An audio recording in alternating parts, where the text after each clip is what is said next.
Atención a esto, tomando como referencia a México, uno de los países más importantes de Latinoamérica.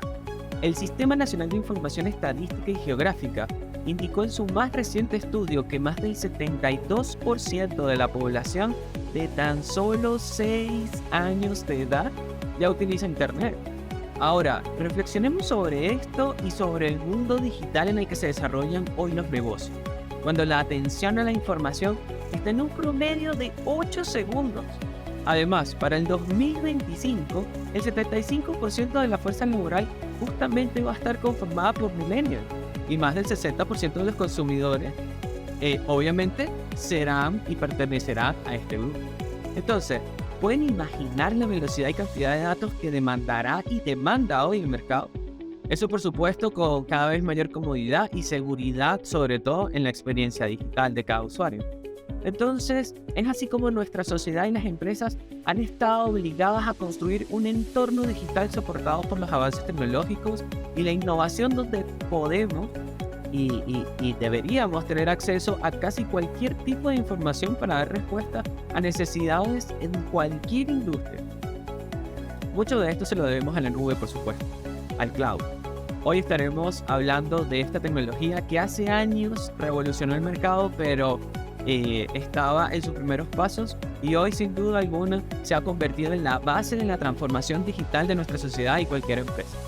Por eso, quédense hasta el último segundo de esta entrevista, porque hoy nos acompaña John Arias, líder de la práctica Cloud en Kindred, con quien hablaremos sobre los retos que enfrenta la nube, la explotación de la data, los paradigmas que existen en esta tecnología.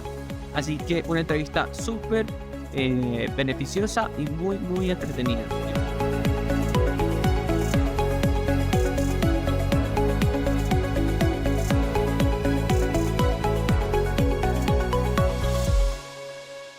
John, bienvenido a Líderes Tech. Gracias por estar aquí con nosotros. ¿Cómo estás? Muchísimas gracias y muchas gracias por la invitación. Y como bien dices, ¿no? Justamente es bastante bueno hablar de esos temas que nos apasionan, ¿no? Sabemos que justamente la explotación de la nube es algo que se ha venido incrementando en los últimos años. Como bien dices, ya el usuario final empieza a cambiar, empieza a evolucionar y los retos para las organizaciones empiezan a ser bastante diferentes, ¿no? Entonces, la verdad, lo que es la explotación de la nube per se es como el pilar, ¿no? Fundamental para los cambios que han venido pasando y los que vienen justamente por iniciarse. Así es, John.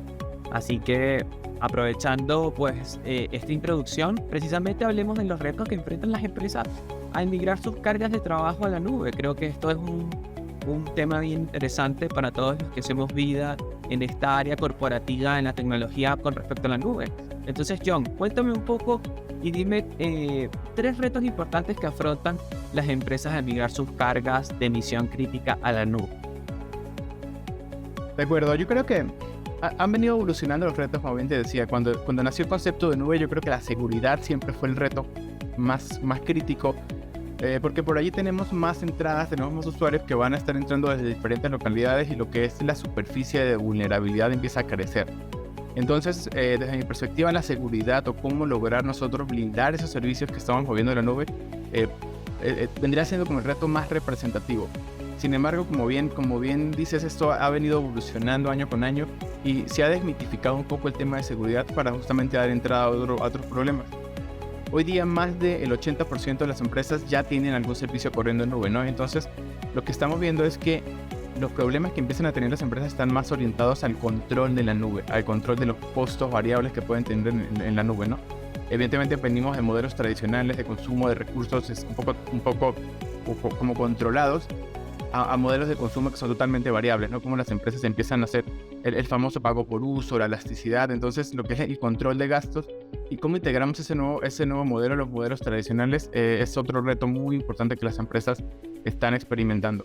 Y por último, lo que es la disponibilidad y lo que es la experiencia del usuario. Bien decías que hoy día la expectativa de los usuarios es que el tiempo de respuesta o el tiempo de atención que tienen a una tarea en específica está alrededor de los 8 segundos y venimos de 12 segundos hace 6 años, ¿no? Entonces, a medida que pasa el tiempo, las empresas necesitan prestar justamente atención a que sus ambientes de misión crítica generen esa experiencia al usuario final de una forma satisfactoria, ¿no? Entonces, el control de tiempo de usuario, lo que es la disponibilidad justamente de sus aplicaciones, combinado con la seguridad y el control de gastos, son, desde mi perspectiva, pues los retos, ¿no?, más importantes que han venido transformándose pues en este journey, en este camino de adopción de nube.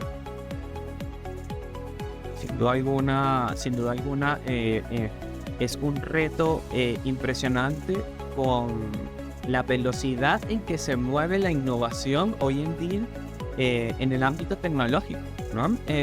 Sin duda alguna, hoy la tecnología nos mueve para hacer absolutamente todo lo que hacemos a nivel no solamente corporativo, sino también personal. Entonces, claro, a nivel corporativo se vuelve todavía un reto todavía más significante, con más peso, porque son esos avances los que nos permiten pues acceder a mejores resultados, acceder a nuevas, darle respuesta, ¿no?, a nuevas necesidades que tiene cada industria. Y claro, según como vamos avanzando, todo ahora es mucho más rápido. Todo ahora se necesita tener mayor comodidad, como se dice, en la experiencia del usuario, y en esto interviene la nube. Sin duda alguna ha sido la base, el pilar de la transformación digital en lo que son los negocios para las empresas. Hablando precisamente de eso, John, porque es importante para una empresa como Kyndryl, una empresa consultora, los servicios tecnológicos, la estrategia y la operación de un cliente que esté interesado en sacarle provecho a la nube, porque es importante tener un aliado como Kyndryl. De acuerdo, sí, yo creo que la importancia justamente de contar con esos aliados tecnológicos en las empresas, y lo veo más como un aliado tecnológico que como un proveedor de servicio. Y porque evidentemente, como bien hablábamos al comienzo, esto es un mundo que va variando día a día, y es muy difícil que las empresas de forma interna adopten esos nuevos servicios con la velocidad que usualmente el mercado lo requiere. Al momento de trabajar con integradores de servicio o con esos aliados en todos esos procesos de optimización y de transformación, lo que hacemos es tomar ventaja justamente de la experiencia de poder trabajar con esas empresas que tienen conocimiento de otras regiones que podemos replicar y tropicalizar acá. Es algo súper importante. Evidentemente, lo que es el ahorro de tiempo y el ahorro de costos en esa curva de aprendizaje de sus personas, yo creo que es algo súper valioso, y es un activo que podemos nosotros explotar justamente en empresas de este tipo.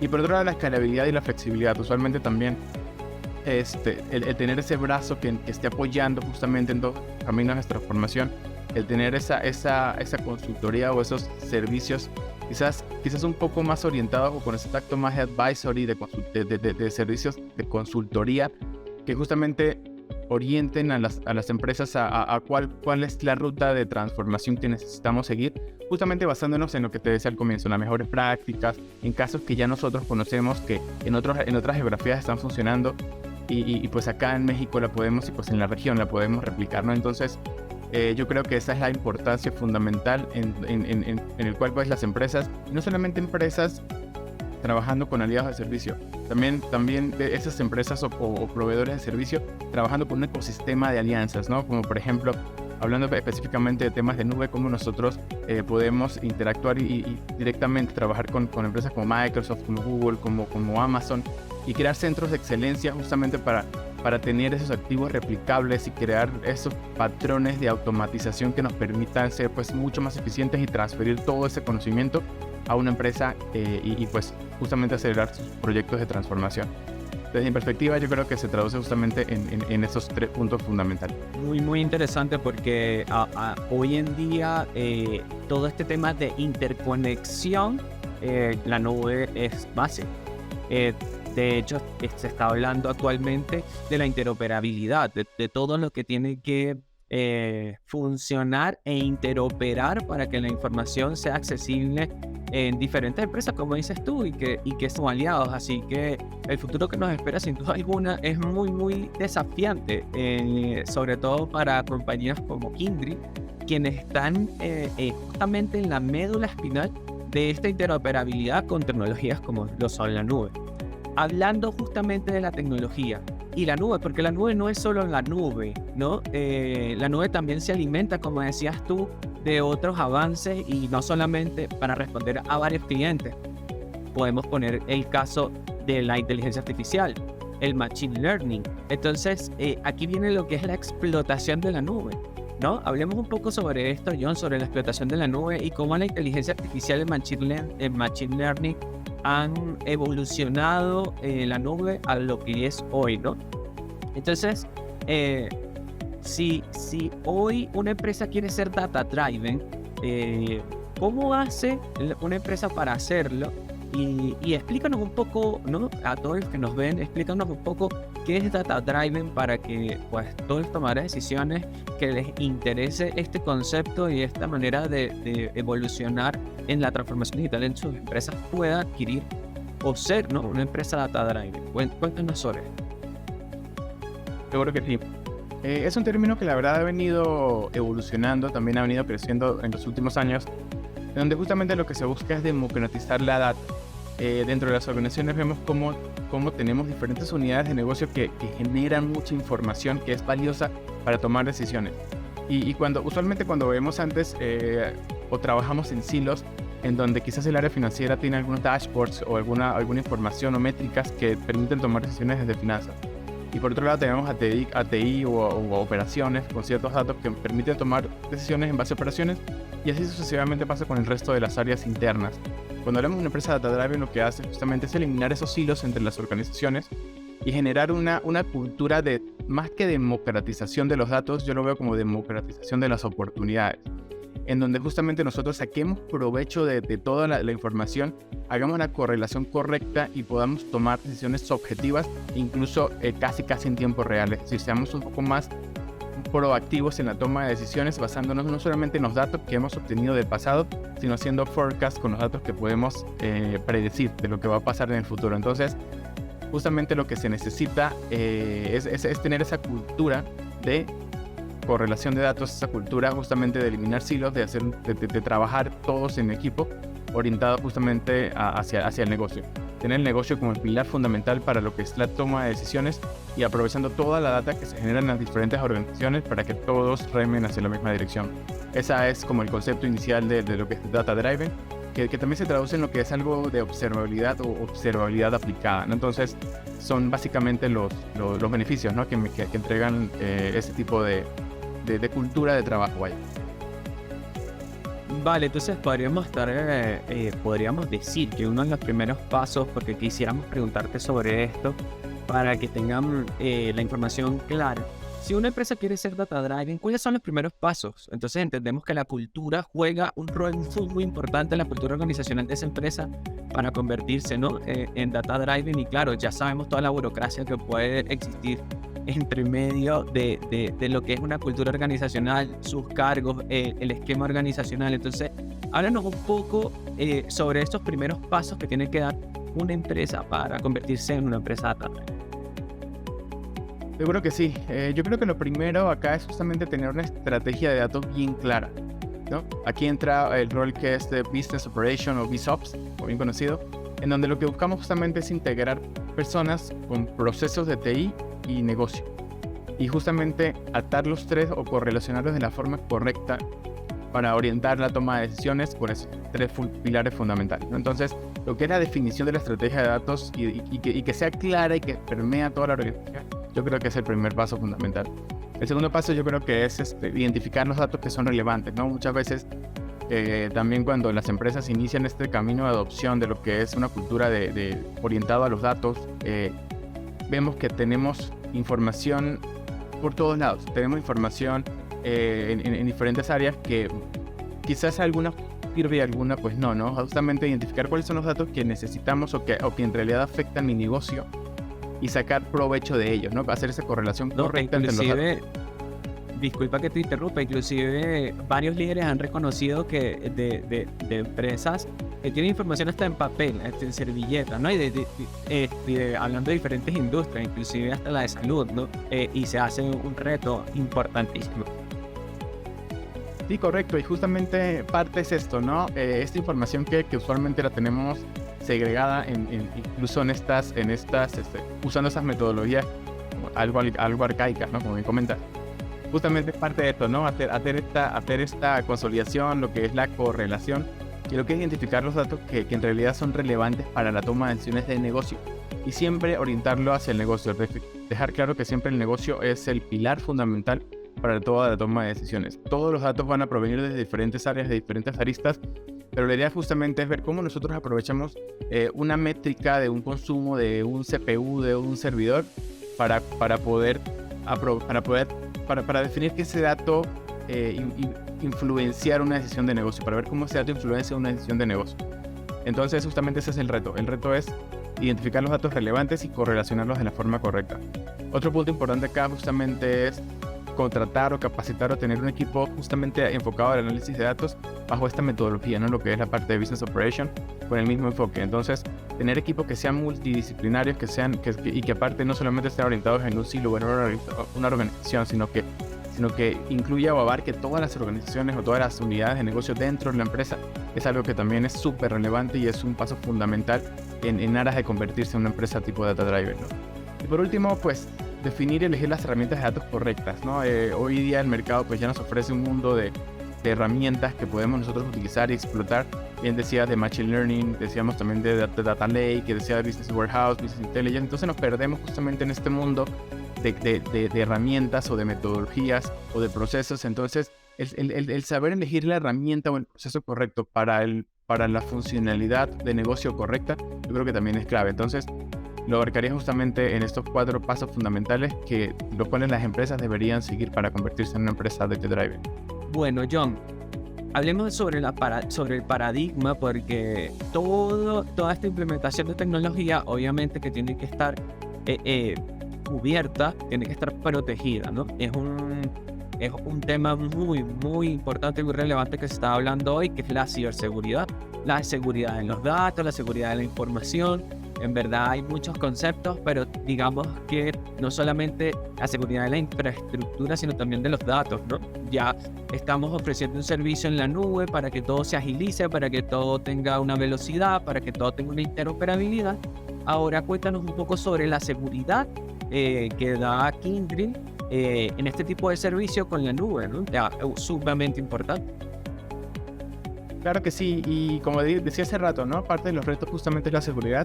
Sin embargo, como te decía, es algo que a medida de los años se ha venido desmitificando. De hecho, ya ha sido comprobado que los ataques más grandes de DDoS han sido a proveedores o han sido a servicios de cloud que han sido denegados sin ningún tipo de problema. Entonces, eso justamente nos habla de lo robusto que puede llegar a ser una infraestructura o los servicios deployados en ambientes de nube. Ahora bien, evidentemente hay que tomar acciones, ¿no? Las empresas tienen que definir una estrategia clara, no solamente desde la perspectiva de datos, como lo hablábamos hace rato, sino desde la perspectiva de seguridad. Lo que es utilizar los proveedores de nube confiables, yo creo que es algo clave acá. Implementar las medidas de seguridad adicionales. Evidentemente, cuando nosotros vemos todos los beneficios o todas las características que podemos integrar de forma nativa en nube, pareciera que ya tenemos un ambiente pues totalmente seguro, ¿no? O la seguridad bastante robusta. Sin embargo, pues siempre hay que complementar, ¿no? Hay una política, una cultura de Zero Trust en donde pues, básicamente lo que hacemos es no tenemos confianza de nadie, incluso empezando por el personal interno, en lo que es la capacitación, en lo que es la concienciación justamente del manejo de sus credenciales, de sus accesos, de cómo operan, ¿ok? Por otro lado, también es muy importante, parte de las políticas constantes de una empresa es ejecutar pruebas de penetración y estar siempre retándose a sí mismo de ver si en realidad estamos totalmente seguros o pues hay alguna brecha por allí que podamos nosotros ir mitigando, ¿no? Y por último, pues mantenerse actualizado. Muchas de las brechas o muchos de los problemas de seguridad o las vulnerabilidades que siempre se descubren y por donde siempre tenemos algún tipo de problema es en equipos o infraestructura ya obsoleta que no han tenido pues una adecuada actualización en base a parches de seguridad o componentes de seguridad adicionales que el mercado va sacando, ¿no? Entonces yo creo que lo que es la definición justamente de ese plan, de esa estrategia, y que la seguridad siempre va a ser un factor fundamental, ¿no? Que va a estar on top a cualquier iniciativa que tengamos, sea de datos, sea de seguridad, de infraestructura, sea de aplicaciones. Entonces es eso, justamente tener los proveedores necesarios, aplicar las políticas adicionales que se deben aplicar justamente en base a las pruebas de penetración, etcétera. Y otro punto importante que también acá es lo que es no solamente seguridad, hablamos también de resiliencia. el preparar nuestros ambientes de misión crítica para que se puedan recuperar de forma rápida ante cualquier eventualidad, ¿no? Y no solamente hablamos de temas de DRP o de alta disponibilidad, ¿no? Sino también responder a otros casos como lo que nos acaba de pasar en la pandemia, ¿no? Como vemos que de un momento a otro tenemos que empresas que ni siquiera tienen cultura de herramientas de colaboración o por acceso vía VPN, tienen el reto de que en una semana tienen que deployar VPN para 2.000 empleados, ¿no? Entonces, evidentemente, esos retos hacen que las empresas tengan que acelerar en las políticas de seguridad y asegurarse de que pues esas 2.000 VPN para los 2.000 empleados que ahora van a estar conectados de diferentes localidades, pues entren dentro de una política de seguridad que nos permita justamente mantener seguros nuestra información, mantener seguros nuestras aplicaciones y pues sobre todo darle continuidad al negocio, que es lo que nosotros buscamos. Entonces, esos son los retos justamente que nosotros tenemos para asegurar los datos y que pues los sistemas se mantengan seguros en la nube. Sin duda alguna, todo lo que has comentado es así, y si a eso le sumamos el edge que hoy en día con el tema del trabajo remoto, ¿en dónde está el límite, no? ¿En dónde está la seguridad? Bueno, muchos líderes también concuerdan en que hay que fortalecer la cultura, porque la seguridad parte de cada uno de nosotros, ¿no? En donde trabajamos, el tema del trabajo remoto, la casa, como bien tú lo decías, Zero Trust, ¿no? También en el tema de ciberseguridad. Así que muy, muy interesante que tengan esta capacidad de interconexión y poder dar respuesta a todas estas necesidades, porque son muchísimas hoy en día en cuanto a lo que es la ciberseguridad, ¿no? Entonces, ya hablando de todos estos conceptos que sí están en boga y bueno, ya están en el mercado desde hace un tiempo, y que sin duda alguna una empresa, como dices tú, sea que no lo haya hecho, que lo vaya a hacer o que ya lo haga, tiene que estar implementando día a día. ¿Cuál es entonces tu recomendación, John, para hacer una estrategia de migración a la nube?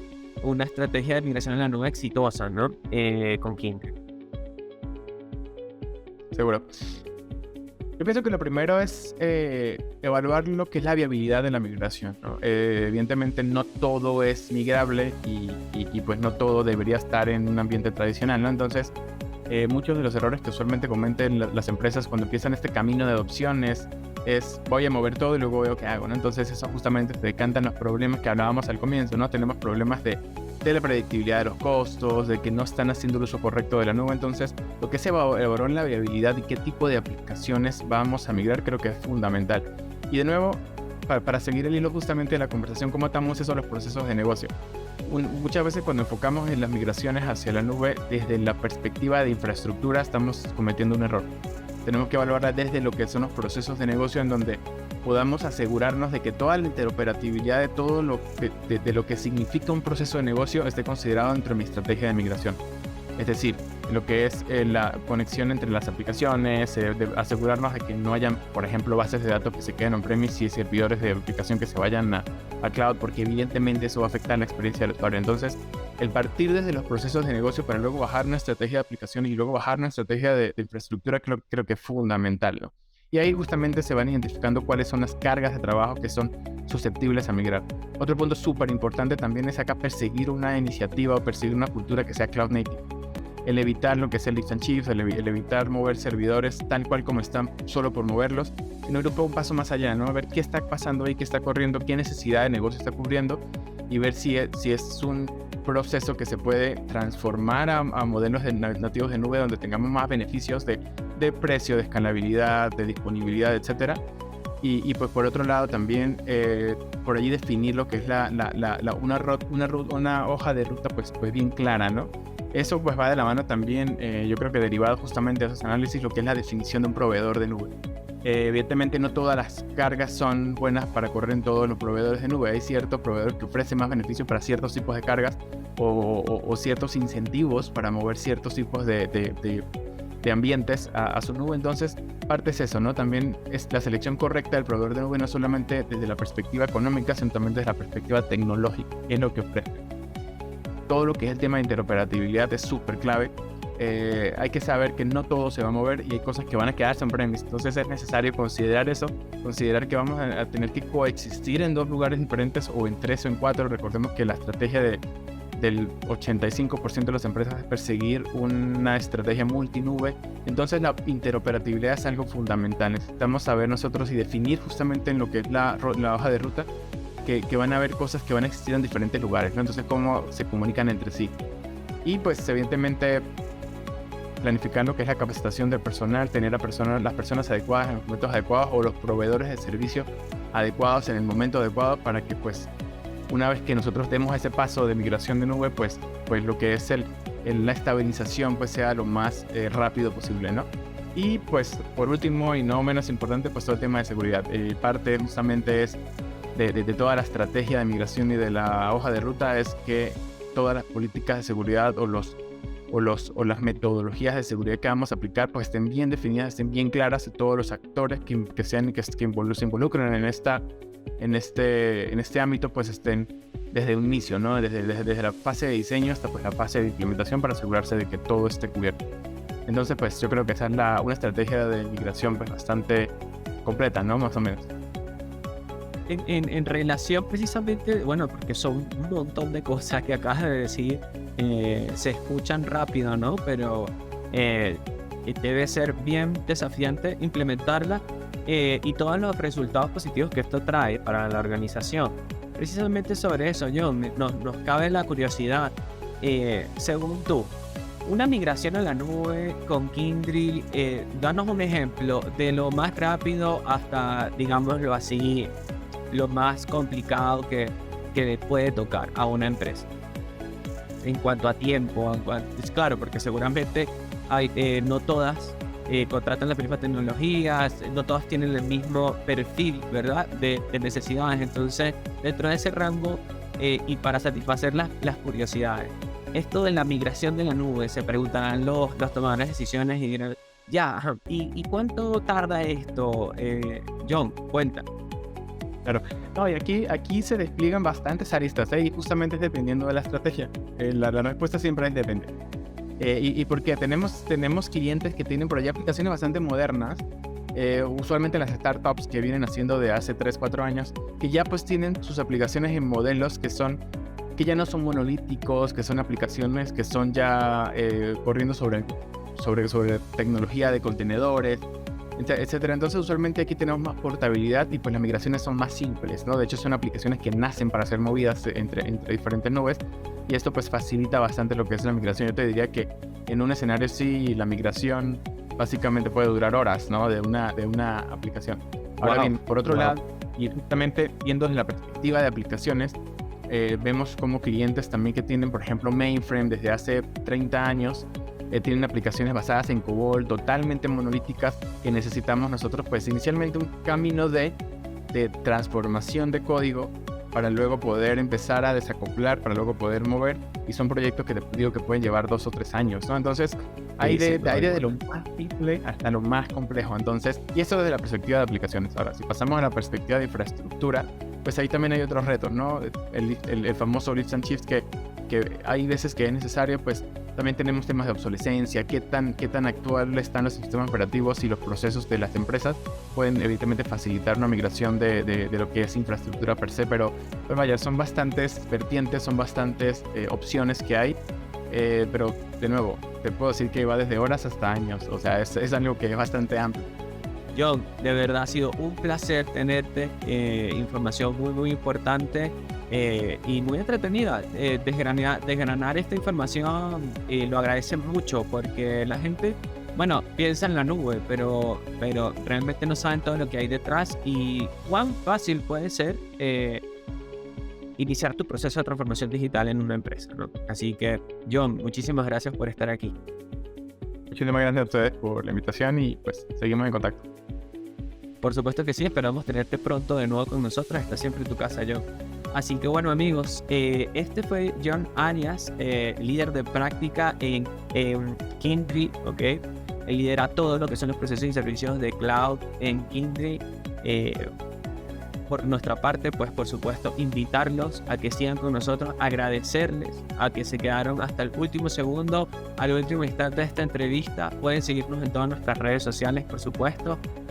Suscríbanse en la página, suscríbanse newsletter que nosotros estaremos enviando todos los meses con este tipo de información muy importante para los negocios, muy importante para entender la actualidad de la tecnología y para que entonces estemos al día con las personas y las empresas que están cambiando nuestro mundo, sobre todo acá en Latinoamérica. Un gran abrazo, su servidor quien les habla, César Lira, y nos vemos en una próxima oportunidad aquí en Líderes Tech.